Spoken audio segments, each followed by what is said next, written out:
All right.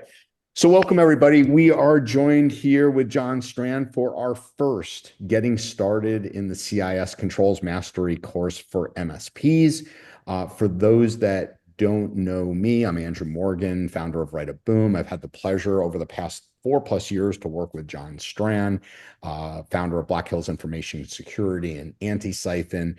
Most recently, we formed a three-way partnership with CIS, Anti-Siphon, and Write a Boom, bringing this course to MSPs. The whole purpose of the course, well, I shouldn't say the whole, but one of the main purposes of the course where we're seeing a large uptick in the adoption of the CIS controls by MSPs. Some MSPs have gone through the entire process towards getting CIS accredited through an independent organization called CREST. One of the gateways or hurdles to get accreditation is you have to take a course. There was only one course in the market, and that course is very expensive and forces you to leave your place of work, and to the tune of, probably all in by the time you spend money for the course, travel, etc. You're probably in the realm of 13, $14,000. Somewhere in that neighborhood, could be 12, but your mileage will vary. We wanted to bring something affordable to MSPs, something that is asynchronous because we understand the business that we are all in here. And so that was just a little bit of background. Again, you don't have to use this to get accredited. You can just use this to become better at implementing the controls within your MSP and then take them to market and aligning your customers to this. Last thing I will say before I make an intro to John and set the agenda is a lot of people will say, well, and I've gotten this question literally since we launched this course. Hey, our company focuses on CMMC, or we've got more of, regulated clients here, and here. Why the controls? Mm. Well, it's a great question. And John will talk about how the controls map to all the frameworks. But most importantly, I would say for MSPs themselves and their clients is what's starting to happen with around the states within our country. And that is what they call reasonable cybersecurity. States like Connecticut and Louisiana and others are leading the way where if you implement a program aligned with the CIS controls and you've documented it and you suffer an attack, you have safe harbor, right? So this is where, your customer says, I'm not regulated. I don't need anything. Okay, well, who are your largest customers? What requirements and SLAs and contractual obligations do you have for them? And what liabilities do you have to your largest customers? Do you have potential risk in the event that you are compromised? So is that a good summation, John, to kind of I think kick that's great. off? Yeah, Right. absolutely.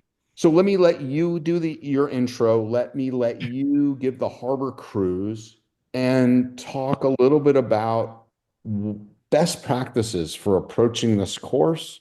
Yep. And, if you guys could, just for maybe the initial portion, if you could keep things on mute, I'll keep an eye on chat. I got chat too. I've got Okay. chat too. I'll Okay. answer questions real time. Yeah, yeah. We'll keep an eye on chat for real time. And then, we'll take pauses. Hey, we'll open it up for questions. And certainly at certain segues, definitely open it up for questions. But John, let me let you take it away from You here. bet. All right. So I want to share my screen real quick. And make an Let's share intro step though. one. You should Or be able many to. people don't know you, John. Oh, okay. My name is John Strand. I am the owner of Black Hills Information Security, and I am the lead course author for this CIS class. Before I got involved in all of this stuff, I was a senior instructor with the SANS Institute for 15 years. Taught their number one selling class, and that was SANS 504, Hacker Techniques, Exploits, and Incident Handling. My pen testing firm, we do about 670 assessments where we break into places per year. And then we also got an IR practice that's kind of exploding. Off on the left-hand side, I've got 3 IR engagements going, and I'm kind of watching my team, working with them on that. So that's where a lot of this comes from me and my perspective. And I was there at the beginning when the original critical controls were created. So. Yeah, John, can you, but by the way, just share a touch about that when you say they are there at the beginning. You were involved authoring the SANS 20, so that I think that's an Yeah. important piece. So it's kind of funny when it started. I was just a junior instructor, and I had other instructors like Ed Scotus and Eric Cole and some other instructors that were working with Alan Puller, who recently just passed away. He's the one that kind of the mastermind of SANS, and he wanted to have something that was applicable from a compliance perspective that was directly related to actual attacks and reacting to them and preparing for them, and not coming up with a bunch of weird compliance gibberish that doesn't mean anything to actually defending a network. And I worked very closely with Eric and Ed and Rob Lee and a little bit with Stephen Northcutt, where I was doing active pen testing. I was working incidents, and I was there helping draft and kind of add in language with all of those instructors and James Tarala, Kelly Tarala, and everybody was working together. And we get into long arguments in the middle of the night. But I think it's great. I remember the first time that Alan came in. And he was like, I've got an idea, everybody, on how we're going to fix this compliance problem in the industry. And we're like, hey, Alan's saying stuff. Everyone gather around because Alan was just like super genius. And he goes, what I want to do is I want to create another compliance standard. And we're just like, are you joking, Alan? Like, is the solution another compliance standard? And there was much more to it. And one of the biggest things about the controls that Andrew touched upon that I think is really important is the idea of treating the controls as a Rosetta Stone. And this can be used for two separate reasons, right? I'm going to go over here. I'm in the controls navigator. I'm going to open up my chat window. Oh, John, I while you're didn't doing like that, can I that. ask a quick question? Sure, go for it. So if I registered, I signed up for the CIS course, this is coming in, would they have gotten an email from D2L? What would the email have been? So They would have D2L, gotten an email from Anti-Siphon on how to get started with it. okay. If you don't, just shoot me an email. I'm going to put my email in here, John at. Yeah, and I'm also going to say send this to you, Andy. There we go. This is an example of the URL, but Yep, Dan, we got Enrique's got a question. Go for it. He's got his hand up virtually and in real life. So Sorry about that. I wanted to get no extra problems. No attention. problems at Hello, all. everyone. So I believe I got two emails. I'm looking at them really quick. One of them So was coming from can Anti-Siphon, and the other one was coming from another platform. Meta CTF would have been the other one. Yes, yes, yes, And yes. that is the cyber range. You get a full cyber range with all kinds of cool cyber range questions. And that's also where the certification that we have exists as well. So, and we're going Okay, to go through perfect. this if you just stand by, Enrique, like all the things, like looking at the course, the labs, the tests. So that is I'm going to go through all of it. part Yeah. of where we're starting right now. Yep. All right. So I will really want to get to that mapping question because I think that that's the crux of all of this, right? I mean, if we want to get down to brass tacks and nails, it's either going to save you money or it's going to make you money, right? And that's ultimately where everyone needs to be looking at, I think, honestly, everything. And I think security is no different whenever we're approaching it as a service that we offer our customers. So how do we make that work? This right here, I put in the link for the controls navigator.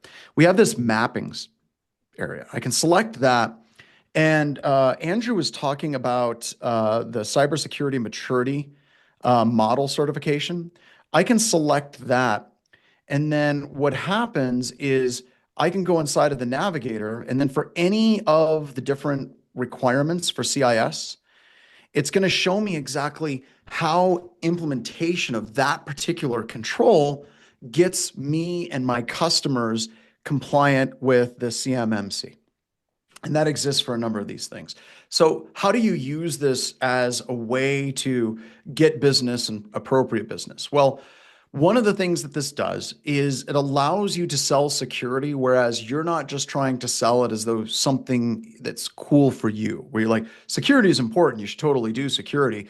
It's becoming something that is outside of the relationship between you and your customer, and a third party is basically saying this is something that is important. That's just like HIPAA, it's just like PCI, just like CMMC. There's a number of different compliance frameworks that can exist that will be directly applicable to a wide variety of the different customers that you have out there. So I think that that's number one. So you can say, look, we are working in compliance with this specific framework because your customers may not know what CIS is, but they well know HIPAA, right? They well possibly know ISO standards or NIST standards or the CMMC standards, which is huge for people working with DoD. Then the other thing that this does, and I think that this is probably for me the most important thing, is it allows that relationship to start off on a foot where you're starting with security kind of at the center of that relationship. You're not trying to plus up. You're not trying to, hey, I'm going to sell you some more security here. It's starting with that relationship right at the beginning. And the lab that I just added to the class that is just new is really at the heart of this as well. And I'm going to talk about how that works because one of the things we do at Black Hills Information Security with our SOC customers is when we're onboarding them, we do a domain review to try to secure their domains as much as we can. And the reason why we do that is if their domains are more secure, then it means fewer tickets and security related issues moving on. Andy asked a question. Are there elements currently published compliance standards that do not map to CIS? There are, absolutely. One of the things that keeps me awake at night is the huge number of compliance standards that exist. And there are a lot of standards. There's a lot of standards here. In fact, they're hitting the vast majority of the standards that an organization would come into contact with. Of course, the big ones would be the HIPAA would be right there. And also the NIST 853 would be one that hits a ton of organizations, but there are literally hundreds of standards. And I think that this also gets back to what Andrew talked about at the beginning of this session with the idea of safe harbor, where states are finally starting to recognize CIS as a safe harbor standard. That sounds like a simple thing, but it's monstrous. A number of years ago, I was working with the state of Florida, and they wanted to develop, some new standards for a specific, I think it was like SCADA, ICS, OT environments. And they wanted to create a new standard for the state of Florida. And I was basically brought in to help them. And the first thing I said in the first meeting was, don't do that. There's tons of other standards out there. Just adopt one. And I wasn't invited to any more of the meetings. And part of the reason why I wasn't invited anymore, I realized the other people that were invited to that meeting were other consulting firms that wanted to develop the standards so that their consulting firm could sell that capability. The states are realizing that this is insane. Trying to come up with your own standard again and again and again. It's like, do we have like some kind of precious snowflake IT that exists in Kentucky and no place else? That's unrealistic. And CIS, and I can't wait for Phyllis to come in, has been just doing a fantastic job of helping states, and not just states, but other organizations realize we don't need to create new standards again and again. We can come to the CIS and then we can branch out from there. Another one was, are there any standards that states U.S. helped establish safe harbor, e.g. NIST? Do states have preference for any particular standard? Right now, CIS is by far and away ahead in this game. As far as I know, none of the other standards are actually communicating with the states and communicating in the area of safe harbor in the way that the Center for Internet Security is. Andrew. Yeah, and realize there's a big reason. CIS is the home of the MS ISAC. Just real quick, just anecdotal, the why. The MS ISAC is all the what they call SLTTs, the state, territorial, local, or state, local, territorial, and tribal organizations. So that is the threat warehouse, right? The SOC to protect all the states, all the local municipalities. So whereas John just said, think of NIST, right? You typically see NIST at a federal level, whereas the states have a very cohesive relationship with CIS, and CIS is heavily funded in also by CISA for this regard. Second thing I just want to add, John, turn it right back to you, is I just want to put my MSP hat on for a second. And we all know that selling security and the right package, right, is just a breeze, right? Andy Laren to our customers, right? Of course. Yeah. And but again, realize that the reason I harp on, if you've heard me before, talk to your customers about their customers, right? Talk to your customers about how they make money because we know compliance rolls downhill. And I'm air quoting compliance, and I'll get off my soapbox after this. When you start to talk about how they make money and what contractual obligations they have within their customer base, and do you anticipate any of your largest customers potentially asking you, Mr. or Mrs. MSP, about your security program? Right. Yeah. I And guarantee all of you, last thing I'll say, John, I guarantee all of you have had a client that wouldn't buy until one of their largest customers said, "Hey, Andy, I need that thing you were talking about for years. I know it's going to cost me 2,000 more a month. I'm ready for it." And you ask them why, right, Andy? It's because they're going to lose their largest customer if they don't do X, and Y, and Z. and they want it right now. Yeah. It's like, so can we stand up security in like the next like 30 minutes? Do we just got to sprinkle that? Also, we're talking a lot about this as it relates to the states and safe harbor, but the other thing that I'm seeing again and again and again with a number of my customers, whether we're talking MSP based customers or we're talking, Fortune 500 customers, is insurance. Whenever a breach happens, they love playing the due diligence, due care standard, where they're Mhm. basically saying, okay, you were breached. You filled out a 3-question thing. Yes, we do security best practices. And they love coming to organizations, seeing if they're actually doing those things. And then one of two things is happening. Either A, they're not going to pay out the whole amount for the actual breach, or they just won't pay out at all. Then there's a mysterious third where they're trying to find someone else to blame. And the scary thing that I'm seeing like a little bit more and more is MSPs and MSSPs are excellent organizations to blame. So the organization can say, hey, it's not our fault. We thought this was all handled by our MSSP. And what's beautiful about implementing the controls, even if your customers don't buy it, is you can say we have this package where we would help them get in compliance to implementation group 1 or 2 or whatever, and they opted not to get that. So you've kind of indemnified yourself if a customer decides not to implement good security practices, but you did offer it. And then, of course, your customers that did purchase that practice, you now have that implementation group 1 or 2 or possibly 3 that you can now give that documentation directly to that insurance company, and they can see that these are the standards that you have implemented to show due care and due diligence for securing your customers' environments. John, we also have like Andy's in Canada. The other thing, it's international, Andy. All So right, guys. I'll Oh, see for y'all insurance, for sure. Monday. See you guys tomorrow. What time you guys kick it off? 9? let me just mute. Um, Oh, so, so, so Andy, or anybody that's international, one of the other reasons for CIS versus a NIST standard, not that NIST is bad, is CIS is international standard. It's global. So go ahead, John. no, absolutely. That's great. Does anybody have any questions on that? I want to pause. I know that we have this set up for an hour. Phyllis is going to be joining us here in a few moments, but I'm going to stick around with Andrew. And that's kind of one of the big things about all of this. This isn't a class that is just like, here's a whole bunch of videos, have fun. No, we're trying to create a community Yep. where you are part of this community. You're taking this class, you're part of it.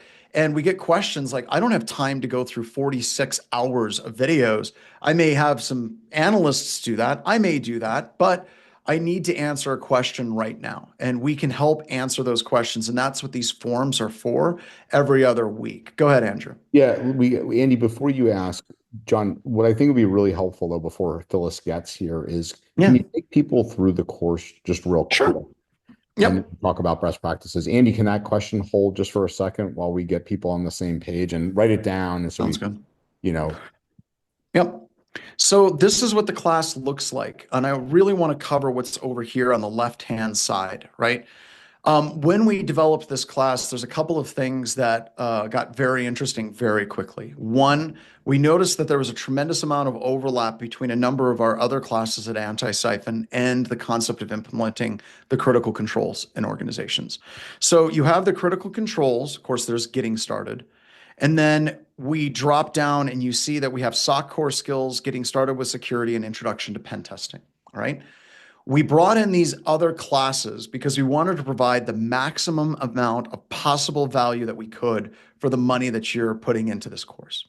And when we talk about other options and other classes, they're 10 times more expensive because we care 10 times more. We're trying to make sure that we're trying to give you the best possible value, but all of these classes correlate back to the critical controls. In fact, the getting started with security and MITRE, that gets right to the question that Andy asked at the beginning, where how do we implement security to get as much coverage as we can with the MITRE attack technique matrix? It's right there, right? Whenever we're talking about SOC core skills, my analysts do not know where to begin from the command line and doing investigations on Windows and Linux and network traffic. They can start right there. When we want to start doing self-assessments, because we want to answer the question, are we secure? Are our customers secure? Do that continuous attack surface management, vulnerability management, of course, is part of the critical controls. I've given you a roadmap on how I have built up my penetration testing practice. And what are the pitfalls? What are the problems that I've ran into? And what are the things that worked for me? And that is all available as well. So this is the core of the class. It's available on a mobile device for the Brightspace Pulse app. You can listen to it while you're going to work. But in addition to this, we also have labs. A tremendous amount of hands-on. And today, at the end of this session, after Phyllis talks, I'm going to walk through a brand new lab that I created, and I'm going to share with you another lab that I'm working on that I'm super, super excited about. And this lab is brand new to the course. It's Ping Castle. And as I mentioned, Ping Castle is one of the tools that we do when we onboard our customers so that we can find those glaring problems in their Active Directory infrastructure that ransomware attackers and, of course, my testers at Black Hills Information Security take advantage of. This is a free-ish tool, but the cost is very low. And you can get a really good report card, get those customers clean as quickly as you can. Then the final thing is, I think Phyllis, I don't know if Phyllis is here yet, She's here. is we also have a full lab environment. This is what it looks like right here. It's running right now. You can play all the labs in your browser. But we also have the full Meta CTF environment where we have full capture the flag, where you can test and assess your team's understanding of different key topics. I'll just give you a tip. If you have somebody on your team and they take off and they start doing these challenges and they're working through all of these challenges based by categories and they're leveling up, that's someone you want to keep your eye on for sure. That was a very quick overview, but right now it's a mixture of what we have in the lab environment, which we have in Brightspace D2L, which gives us the mobile app and tracking and things like that. We have the cyber range, and then we have a full lab environment that is cloud-based, that is a full Windows Server environment and a Kali system that you can run all of these labs with. And here in a little bit, I'm going to walk through one of the new labs that we have added in. And finally, and I think once again, I need to stress just how important this actually is. When we're looking at CIS, we have these interviews. And we're going to start doing these interviews live where the people that are part of this community that we've created, they'll be present to talk with luminaries in the MSP, MSSP space. And we're going to be talking about specific controls and how that MSP and MSSP has implemented that control effectively in their day-to-day operations. And then, of course, these Ask Me Anythings will be part of that as well. So it's all about trying to create a community. It's not just about a class with a bunch of videos. It's being able to sit down and ask questions like at the beginning, the question that we asked earlier, mapping it to MITRE. It's like, we've got it, right? Or we're going to run into things where people are going to ask me a question and I won't have a module or a lab. And the beautiful thing about that is I can kick out a module or a lab very quickly to address the concerns that people have to make sure that they have those technical skills moving forward. All right, Andrew, kick it back over to you, sir. Yeah, so the point really here is with these interviews, and we're going to be, like John said, doing more is, we are a unique animal as MSPs. Not only do we have to secure ourselves, but in doing so, we obviously master the controls, we master the relationship of those controls to policies, and then we have to think about monetizing those and implementing at scale. Right. And that's the purpose of the interviews is, hey, I did this internally. how does this apply to customers? Can I scale this? Can I charge for this? Is this a project? Hmm. So all of those questions in alignment, do I how much time is it going to take me to implementation group one? What's the delta? Like we have Justin Showalter on, I think he's fully successfully implemented all the way to implementation group two and probably is on his way to three. But we talking to these MSPs so that you can hear firsthand what it's like. And lastly, like we have, you'll hear of an interview we have with Eric Woodard, who, has some brilliant stuff. He's studied the controls just about as much as any MSP I know, and he's built literally shared responsibility models and matrices. So he is an MSP, details, outlines through onboarding what he's responsible You for. get the emails out to the Mac users at the house today? What's that? No, I'm muting the person Oh, okay. that's speaking randomly. So Andy, go ahead with your question. This was just one for everybody, including those in the future. Can I implement an IG group that I haven't implemented myself for my customers? In other words, can I be less secure than I'm making my customers No. if I'm a so there's the real point. You can't really offer that security offering unless you've I'm gonna implemented agree. it yourself. I'm going to Yeah. agree. I think that's point because you become that single point of failure. And Yep. if they get audited, you better believe they're coming and checking your audit as well. Yep. Yeah, I think that's a really good point. Well, In other words, look, I want to throw Andrew real quick. I want to address that though real quick Yeah. with Crest. yeah, Right now, BHIS is in the process of getting Crest certified, not just for CIS, or accredited, but also for penetration testing. Yep. And the reason why that is so important to me as a business owner is number one, I'm trying to get expanded into Europe.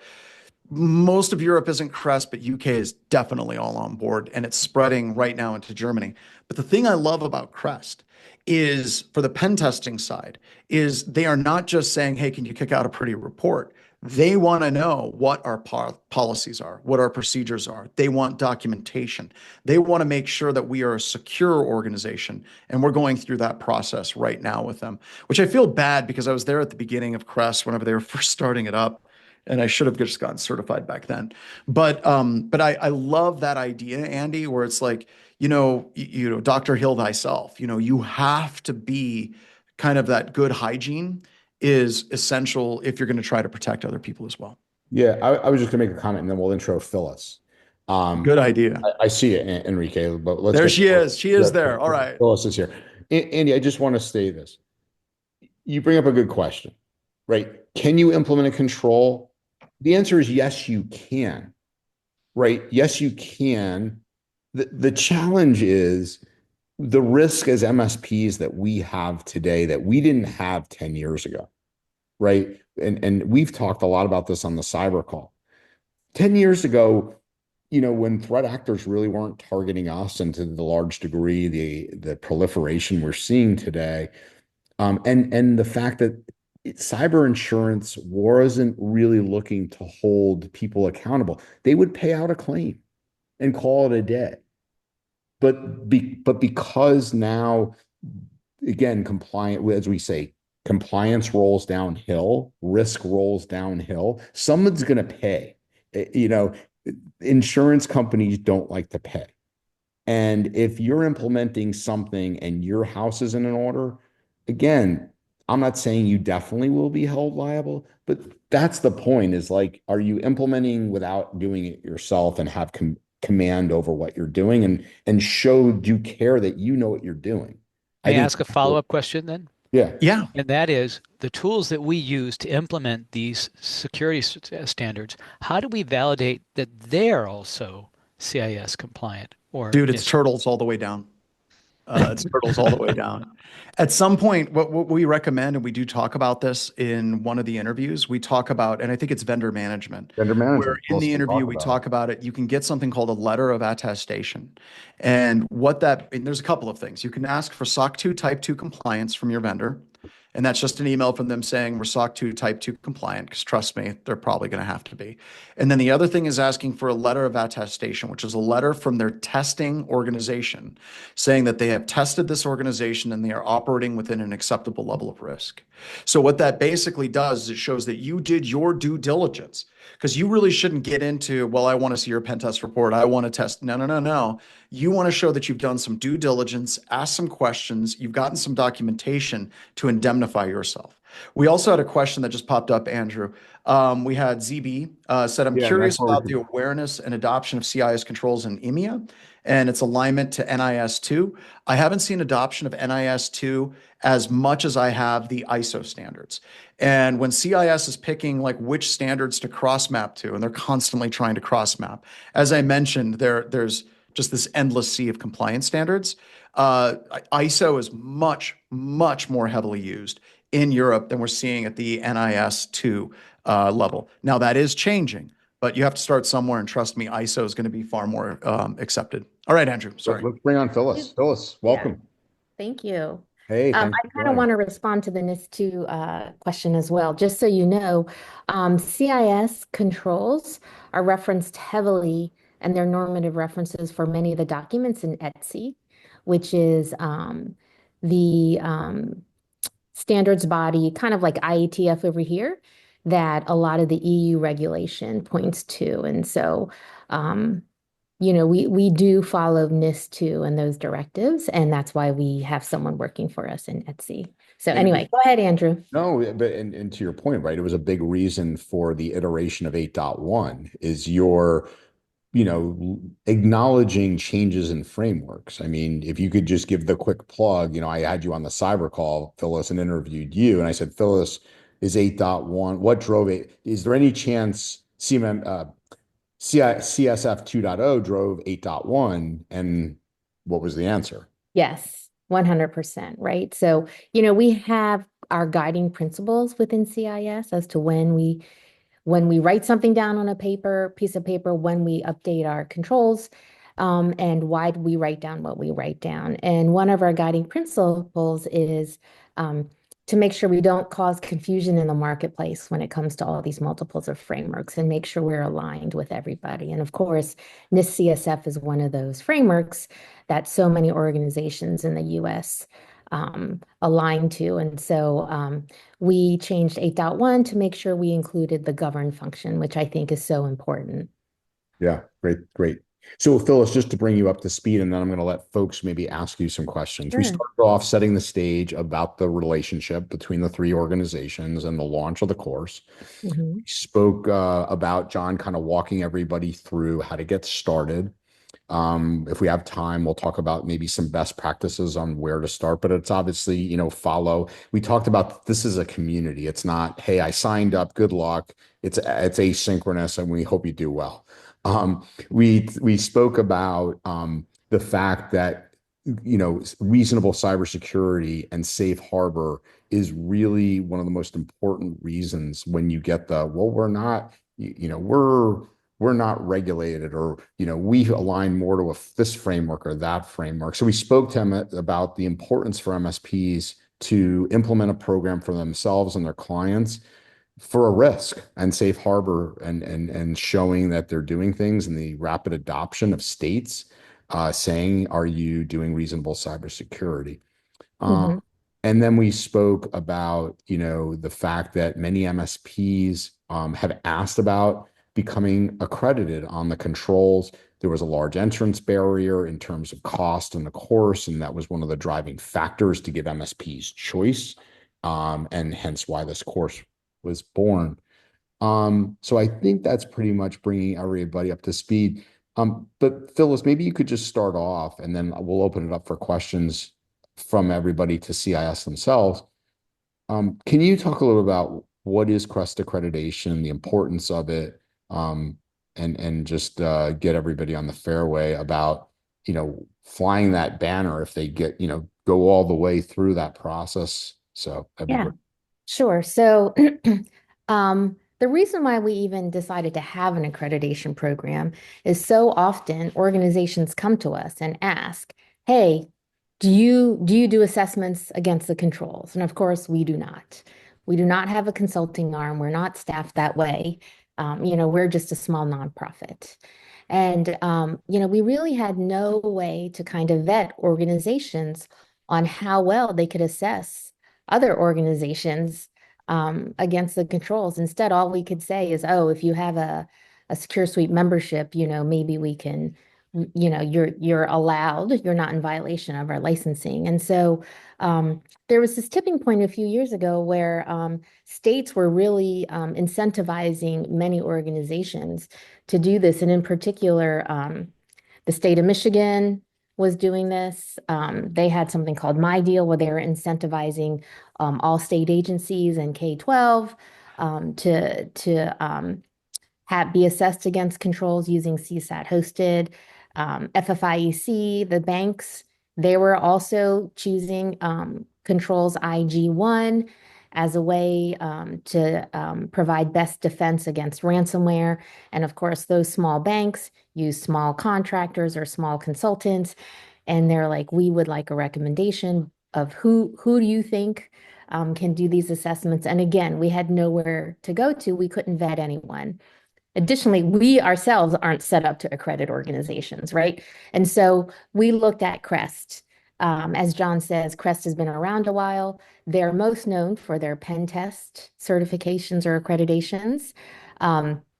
Certainly when we worked at the NSA, that's where we heard of them, US government, a lot of different agencies recognize CREST. We chose CREST because they are international. We have wide adoption of controls overseas as well. And so, the benefit now is when organizations call us asking, hey, or SLTTs ask us, hey, who would you recommend? We can just point them to a web page. We can say, okay, here are the organizations, go look them up. And the nice thing about CREST accreditation as well, it's not just proficiency in controls, which I think is important, but they also look at the overall business. Are you in good standing with, the Better Business Bureau and things like that? So there's also some ethics in there, which I also feel good about. And I think it's important, Phyllis, that people hear, I mentioned the MSISAC. That's the other thing about, there was, why states are adopting and, versus, like there was a question about NIST, not that it was CIS versus NIST. That said, Phyllis, you guys get a lot of questions and inquiries. We know that north of 60% of SLTTs, if you could explain this, and companies come to you asking about, are there accredited service providers? So I don't want to overshoot the runway and say, oh, there's this massive lead flow coming from CIS your way. But I do want to recognize that, north of 60% of SLTTs work with MSPs. And so maybe you could talk about that it's an important piece here. So. Yeah, so it definitely is. We have monthly calls with the SLTTs, over 1,000 join. We do a lot of work with K-12 as well. And, of course, it's the other side of CIS. So we often talk about the CIS critical security controls. SLTTs fill out a voluntary kind of self-assessment called the NCSR, National Cybersecurity Review. And they do that in order to get some funding to help improve their cybersecurity programs. And CIS has aligned the results of the NCSR to NIST-CSF as well as to CIS critical security controls, in particular IG1. And it's a lot of work to try to get those guys to, improve. They're literally like 3 to 5 folks trying to help people. They'd love to have help to help their organizations, improve their scores. But the nice thing about the NCSR is like it's year after year organizations can try to improve their scores. And again, many of those scores are aligned with the controls. I just want to throw something out real quick, Phyllis, and I'd love you to speak on this, is trying to get enough critical mass, like trying to get a state to implement it is very, very, very difficult. It's a lot easier after a couple states have implemented it. And how many years have you been going and like reaching out to SLTTs and working out with the states? Like this isn't something that just started last week. this has been an ongoing thing that CIS has been working on. And I'd like a little bit of background on how much effort and how long of a process this has been. Oh, I mean, ever since I've come on board and I've been here almost 7 years, and Kurt's been here like 8.5 years. It's been a long journey to win everyone over. And I have to say, the tipping point really was Controls version 7 when we introduced implementation groups. Mhm. So often we get asked, what should we do, CSF or CIS controls? What's the difference? And really, CSF is written up here on purpose, right? It's like kind of this governing framework for all verticals, all organizations, and they point to CIS critical security controls as a way to come into compliance with Yeah. CSF.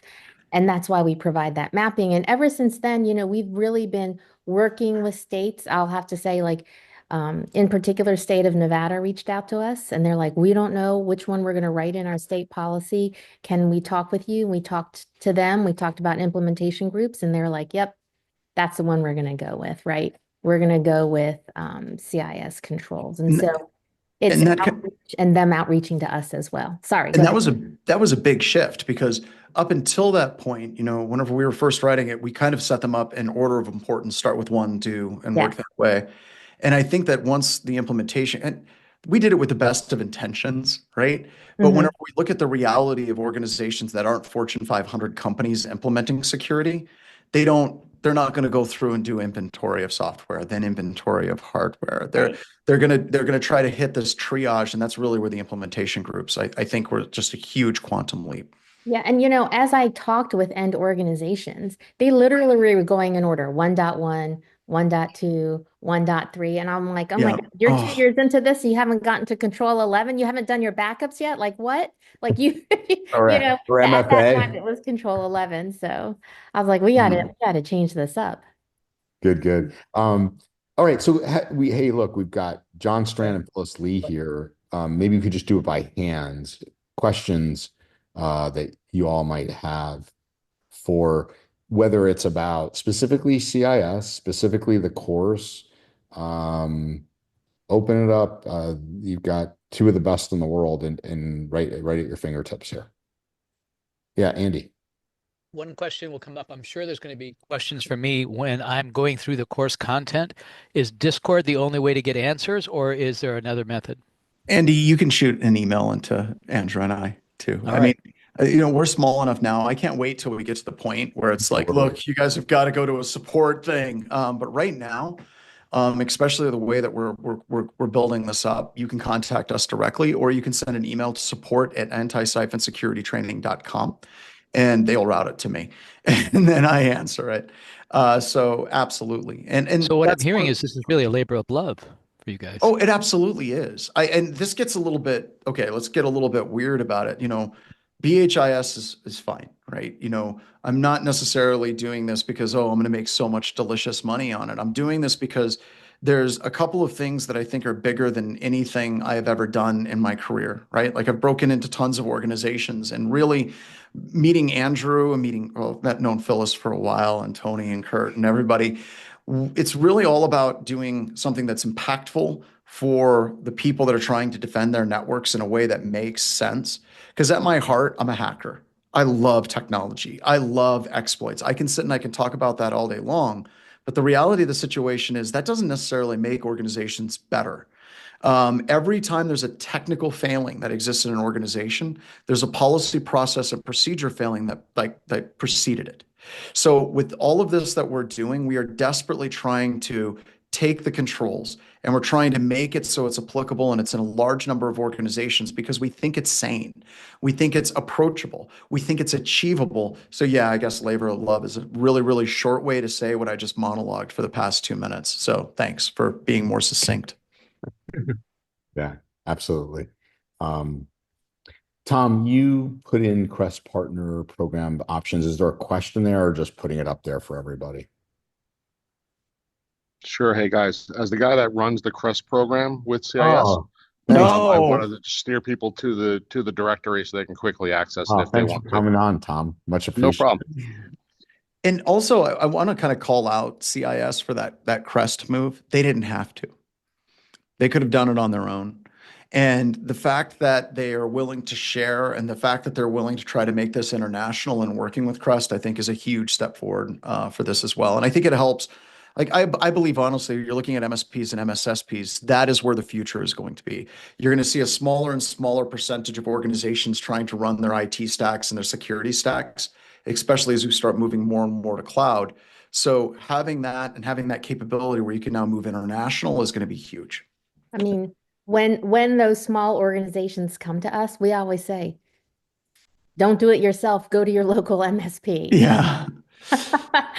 I mean, you don't have to hire internal staff. You don't have to hire internal cybersecurity expertise. Please go and find your local MSP. We're sure they have that on staff.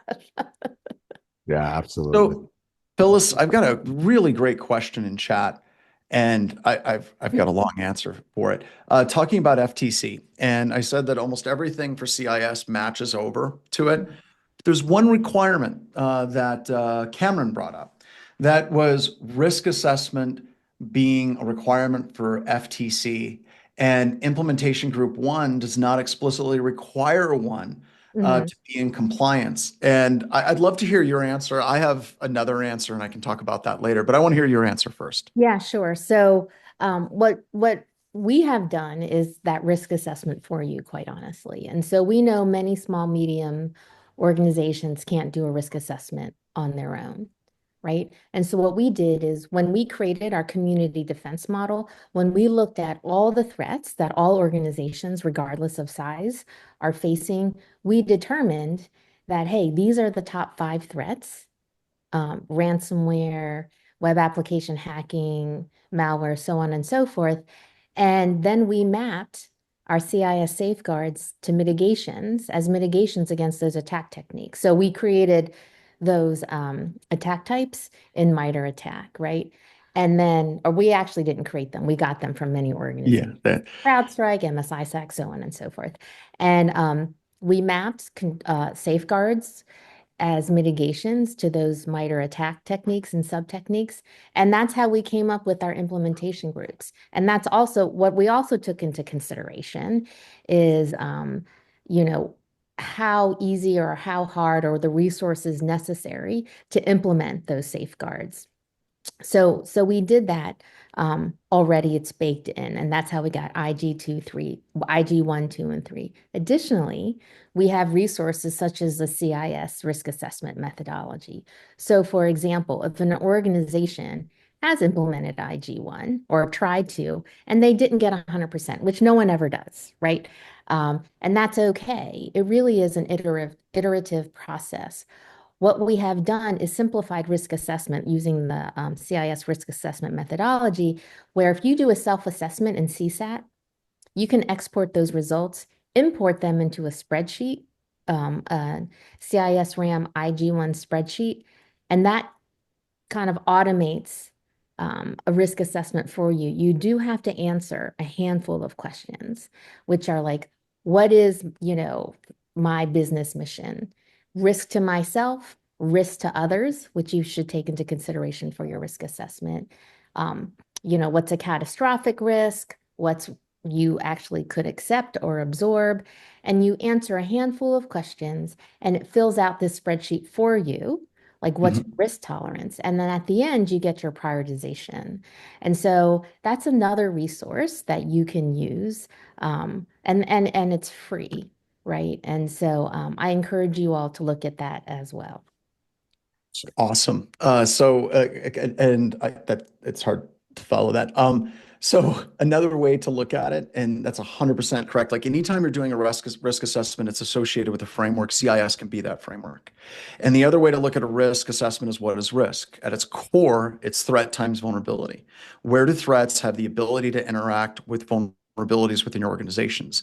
And CIS, even in implementation group 1, is all about identifying the vulnerabilities and then also understanding the threats and how they can interact with all of those.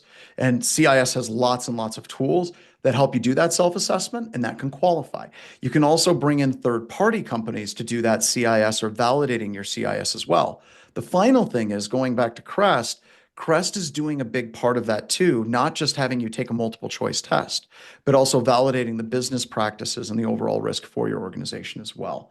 So that's a fantastic question, and Phyllis, rock star answer. Thank you. Andy asked another question. I like this question. May we reference once certified SANS and Crest? Well, that depends. If you go to the SANS Institute, take their class, absolutely. If you go to Crest, absolutely.